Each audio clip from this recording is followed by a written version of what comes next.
하나님 말씀 마태복음 7장 15절부터 20절까지 다 같이 읽겠습니다. 거짓 선지자들을 삼가라. 양의 옷을 입고 너희에게 나오나 속에는 노략질하는 일이라.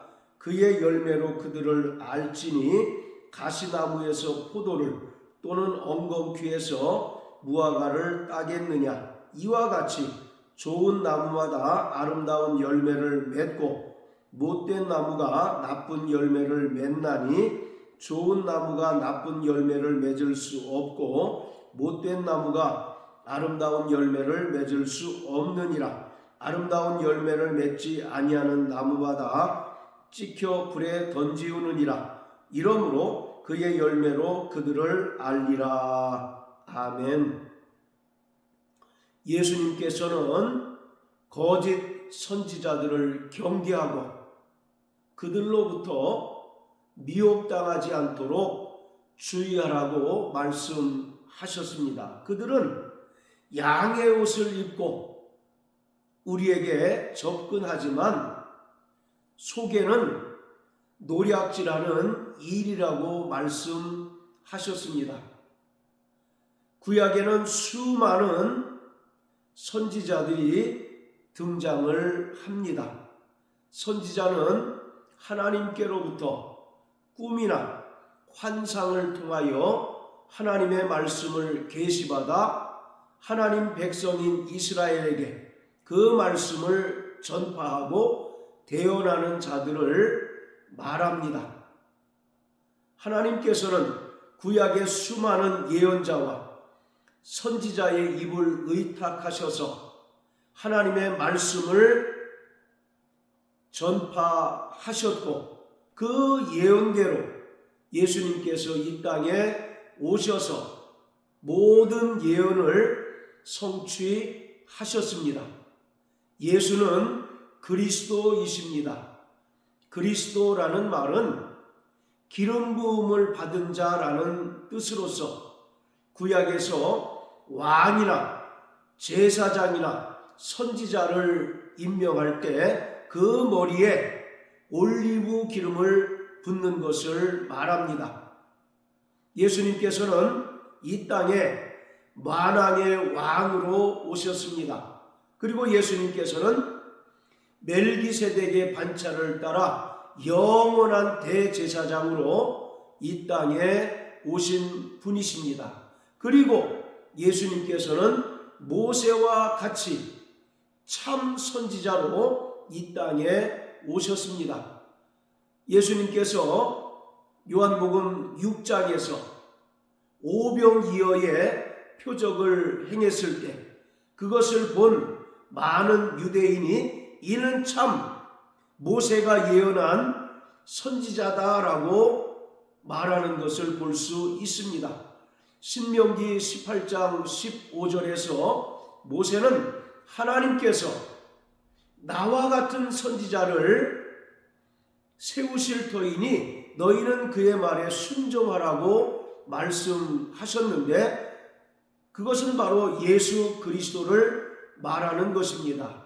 즉 예수님께서는 모세와 같이 영적인 출애굽을 완수하시는 참 선지자로 이 땅에 오셨다는 것을 말합니다.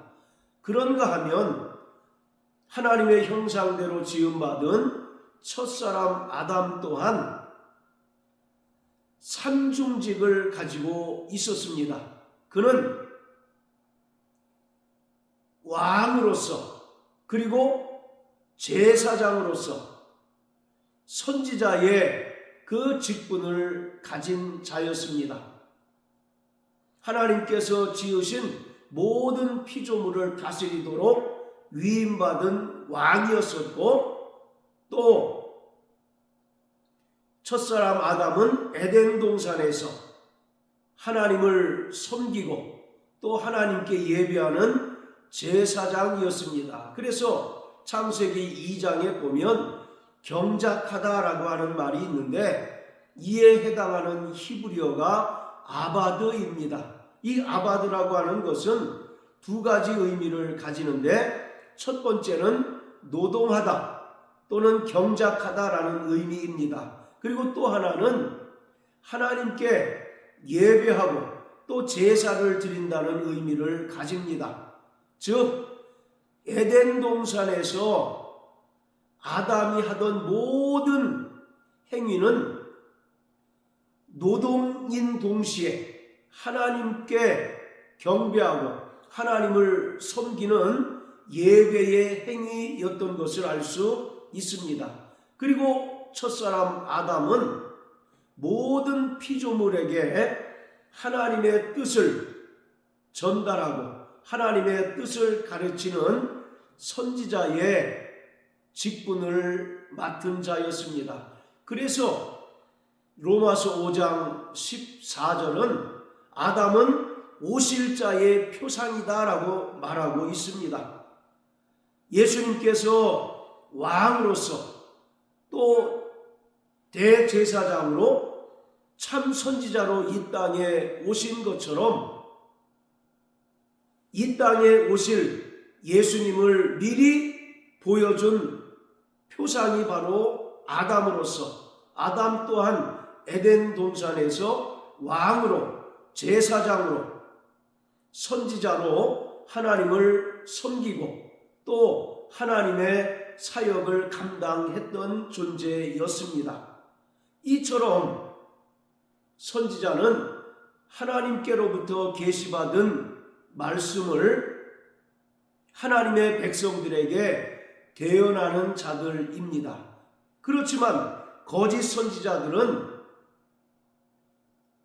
하나님의 말씀을 왜곡하고 또 하나님의 말씀을 헛되이 전함으로써 구원받은 성도들을 미혹하고 또 영원한 지옥 불못에 인도하는 자들입니다. 그러므로 구원받은 성도들은 이 땅을 살아가는 동안 철저히 거짓 선지자들을 분별할 수 있어야 하고 또 그들의 미혹에 넘어가지 말아야 합니다. 자, 구약성경 에스겔 13장을 보겠습니다. 자, 에스겔 13장 1절부터 7절까지입니다. 여호와의 말씀이 내게 임하여 가라사대, 인자야, 너는 이스라엘에 예언하는 선지자를 쳐서 예언하되 자기 마음에서 나는 대로 예언하는 자에게 말하기를 너희는 여호와의 말씀을 들으라.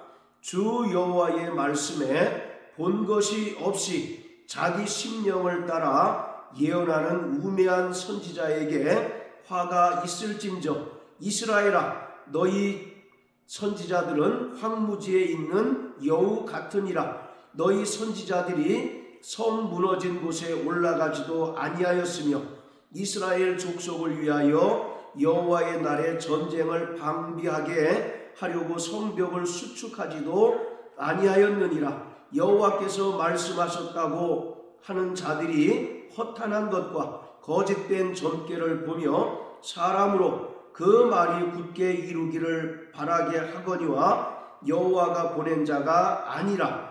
너희가 말하기는 여호와의 말씀이라 하여도 내가 말한 것이 아닌즉 어찌 허탄한 묵시를 보며 거짓된 점괘를 말한 것이 아니냐. 바로 거짓 선지자에 대하여 말하고 있습니다. 거짓 선지자는 하나님께로부터 받은 것이 없이 2절과 3절에 기록된 대로 자기 마음에서 나는 대로 예언하는 자입니다. 그리고 본 것이 없이 자기 심령을 따라 예언하는 자들이 거짓 선지자입니다. 하나님의 선지자들은 하나님으로부터 꿈이나 이상이나 환상을 통하여 하나님의 말씀을 계시받습니다. 그리고 자신이 계시받은 그 말씀을 가감없이 하나님의 백성들에게 대언하는데, 거짓 선지자들은 하나님께로부터 들은 것이 없고 또 하나님께로부터 본 것이 없이 자기 심령을 따라 예언하고 또 자기 심령을 따라 말씀을 거짓되이 전달하는 자들입니다. 그래서 이러한 자들은 황무지에 있는 여우 같다라고 말합니다. 황무지에 있는 여우는 사람들에게 큰 피해를 주는 자들을 말합니다. 따라서 황무지에 있는 여우 같다는 것은 하나님의 백성들에게 거짓되이 하나님의 말씀을 대언하고 전달함으로써 하나님의 뜻에서 벗어나서 결국 타락하고 또 실족하게 만드는 자를 말합니다.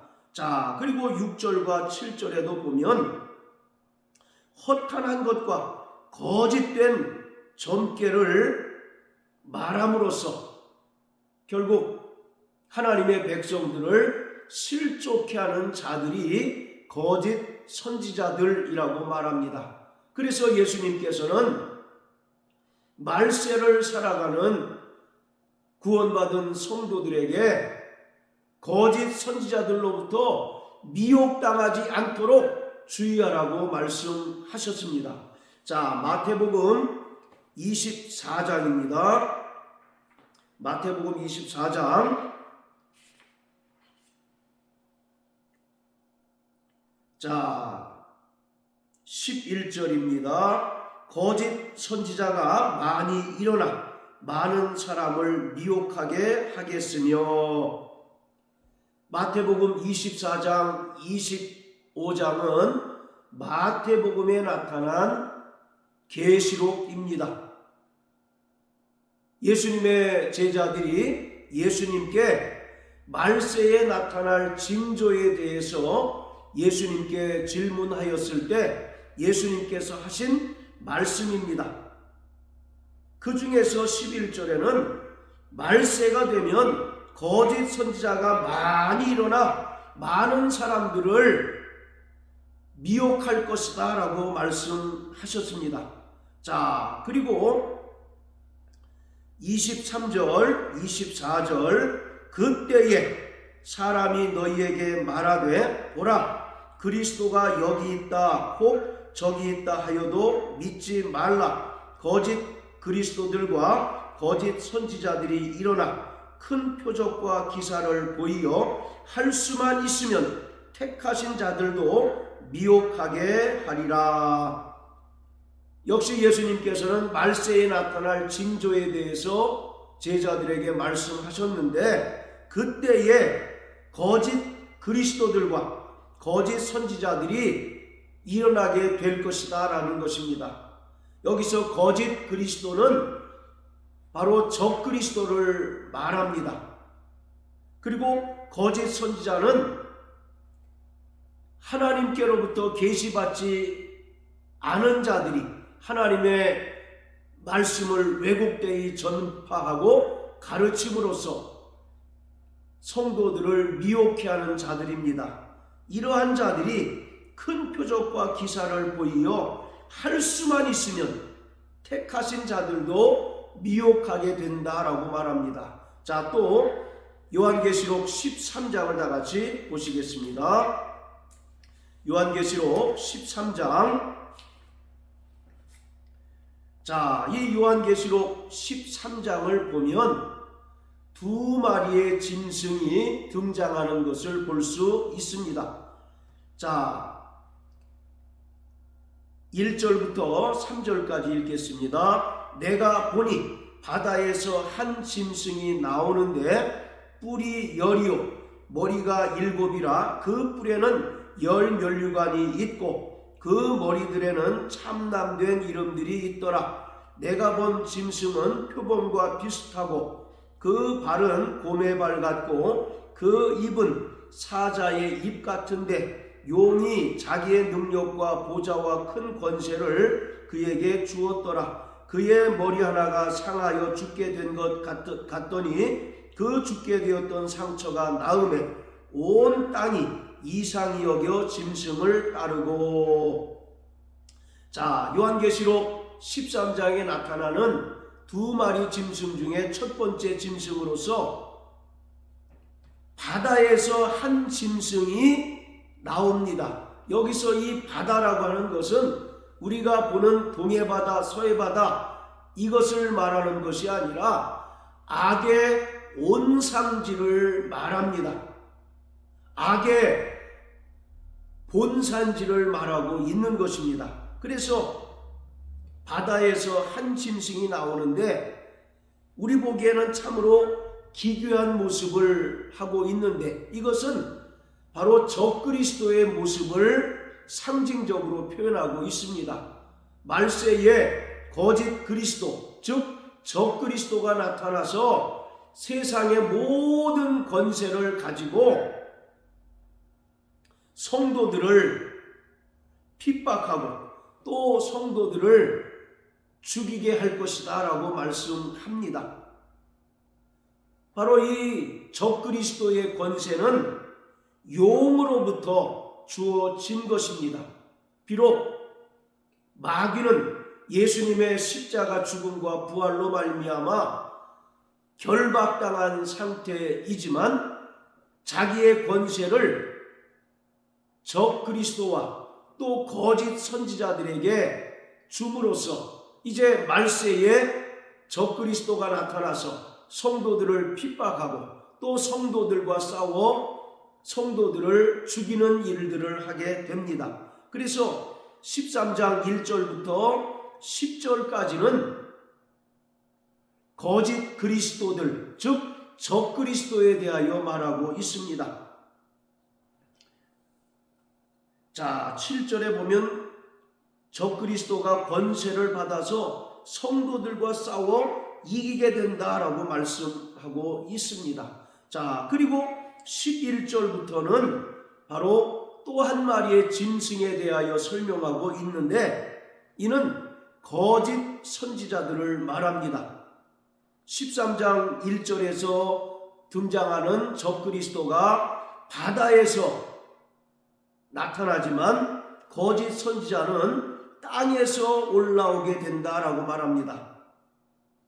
자, 11절부터 14절까지 읽겠습니다. 내가 봄에 또 다른 짐승이 땅에서 올라오니 새끼 양같이 두 뿔이 있고 용처럼 말하더라. 저가 먼저 나온 짐승의 모든 권세를 그 앞에서 행하고 땅과 땅에 거하는 자들로 처음 짐승에게 경배하게 하니 곧 죽게 되었던 상처가 나으니라. 큰 이적을 행하되 심지어 사람들 앞에서 불이 하늘로부터 땅에 내려오게 하고 짐승 앞에서 받은 바 이적을 행함으로 땅에 거하는 자들을 미혹하며 땅에 거하는 자들에게 이르기를 칼에 상하였다가 살아난 짐승을 위하여 우상을 만들라 하더라. 11절에 보면 땅에서 올라온 짐승이 새끼 양 같다라고 말씀합니다. 즉 어린 양 예수 그리스도의 모습을 띠고 있다는 것을 말하고 있습니다. 마태복음 7장 15절에서 예수님께서는 거짓 선지자들이 양의 옷을 입고 우리에게 접근한다라고 말한 것처럼 거짓 선지자들은 자신들이 마치 어린 양 예수 그리스도인 것처럼 위장하여 구원받은 성도들조차 속이게 됨을 말하고 있습니다. 그리고 이들이 많은 이적과 또 능력들을 행하여서 택하신 자들, 즉 구원받은 성도들을 철저하게 미혹한다고 말하고 있습니다. 이것은 주님께서 오실 날이 점점 가까울수록 더욱더 적그리스도와 거짓 선지자들의 역사는 가중되고 또 점점 심해지게 될 것입니다. 그러므로 구원받은 성도들은 고린도전서 12장에서 말하고 있는 영들 분별하는 은사가 필수적으로 있어야 합니다. 요한일서 4장에 보면 형제들아 영을 다 믿지 말고 그 영이 하나님께 속하였나 시험하여 보라고 말씀하고 있습니다.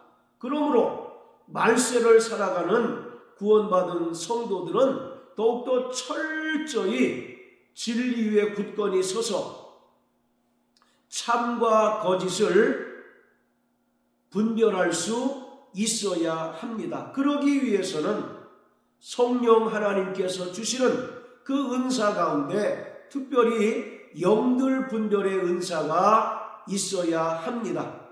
성령 충만하고 또 신령한 자는 참과 거짓을 분별할 수 있습니다. 그리고 진리와 비진리를 분별할 수 있는 지혜와 능력을 갖게 됩니다. 그래서 말세를 살아가고 또 종말을 살아가는 구원받은 성도들은 늘 성령의 충만함을 구하고 또 성령의 은사 가운데, 물론 다른 은사들도 다 우리가 이 땅을 살아가는 데 있어서 필요하지만 이러한 택하신 자들을 미혹하고 실족해 하는 거짓 선지자들을 분별하기 위해서는 영들 분별하는 은사가 절대적으로 필요합니다.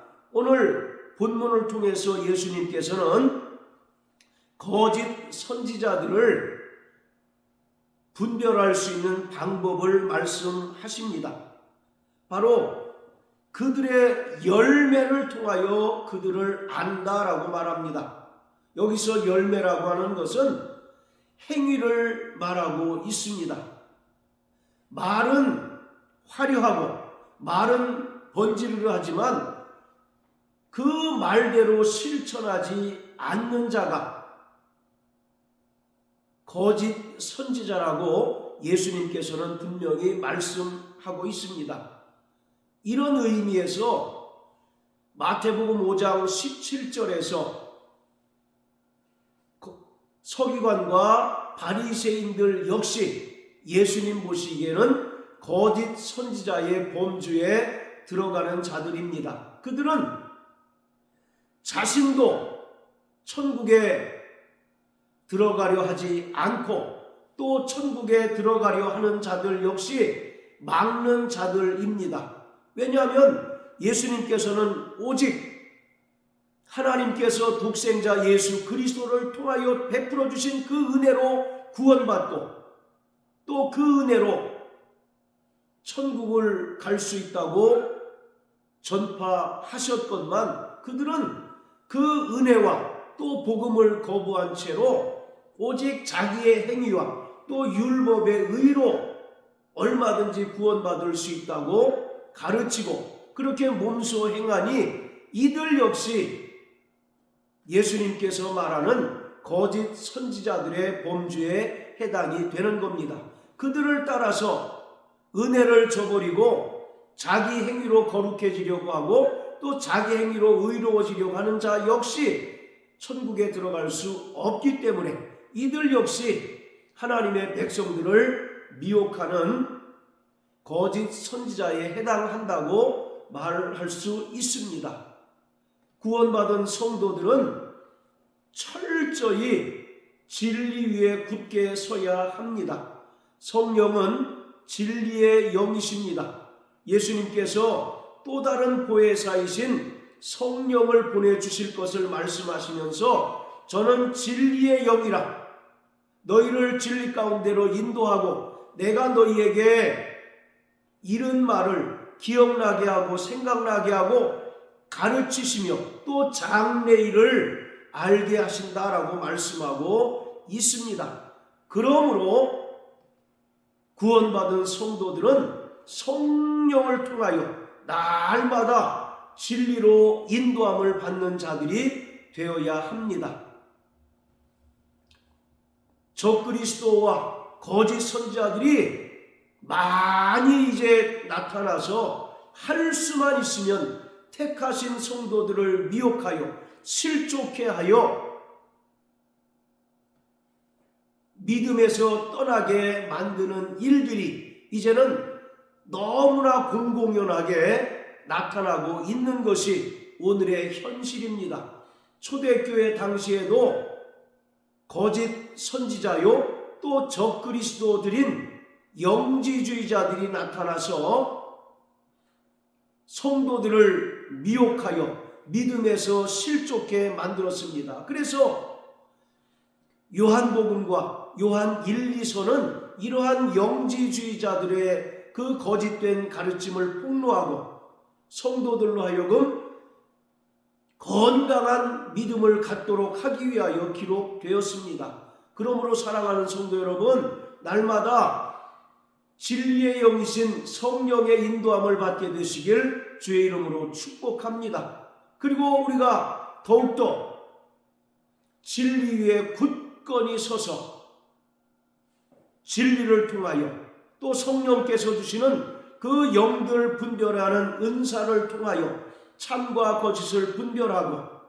진리와 비진리를 분별하여서 일평생 거짓 선지자들과 또 적그리스도들에게 미혹당하지 않고 오직 진리의 영이신 성령의 인도함을 받고 또 진리 안에서 참 자유를 누리고 또 기쁨을 누리는 삶을 사는 자가 되어야 합니다. 이러한 삶을 살아내는 저와 여러분들 되시길 예수님 이름으로 축복합니다. 할렐루야.